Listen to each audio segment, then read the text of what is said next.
We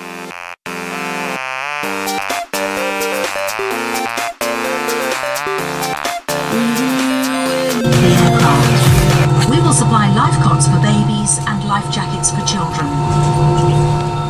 In the unlikely event of the aircraft having to make an emergency landing, you'll be told to take this protective brace position. We will now explain how to leave the aircraft in an emergency. Move quickly to the closest usable exit, taking nothing with you. High heel shoes must be taken off as they may tear the evacuation slide. Emergency lighting, including floor level lighting, will help you find your way to the exits. These are clearly summoned. There are 2 exits at the rear, 2 overwing exits on each side, and 2 exits at the front of the aircraft. Your crew will now point out the exits nearest to you. To open the main doors, pull the large handle inwards and upwards. The overwing exits are opened by removing this cover and pulling the handle inwards and downwards. The hatch should be ejected through the opening.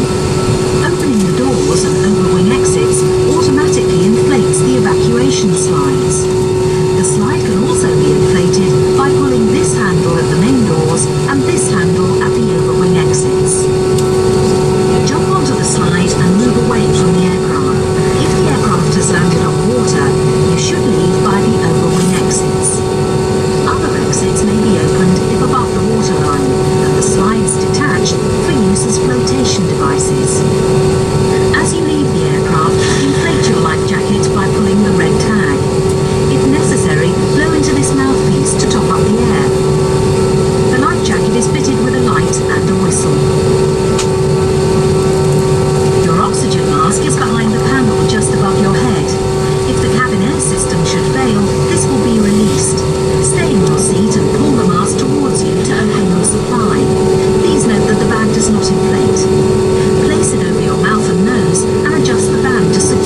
with your seatbelts securely fastened until the seatbelt signs have been switched on. You may now make and receive calls as well as use all data services on your handheld electronic devices. When it is safe to leave your seats, do take care of the overhead lockers, as items may have moved out of control. Before you leave the aircraft this afternoon, please take a few moments to ensure that you have all your belongings with you. And remember that smoking is not allowed until you've reached a designated area. If your journey ends here at Heathrow this afternoon, when you leave the aircraft, follow the yellow signs to arrivals. If you're connecting onto another flight, follow the purple signs to flight connections, where our ground colleagues will be ready to assist you. All of us at British Airways and the 111 lines would like to welcome everyone customers who live here in London and wish those of you visiting for business or leisure an enjoyable stay. If you're travelling further afield, we hope you have a pleasant holiday. It's been our pleasure looking after you this afternoon, and we look forward to seeing you again very soon. Thanks again, and a very good afternoon to you all.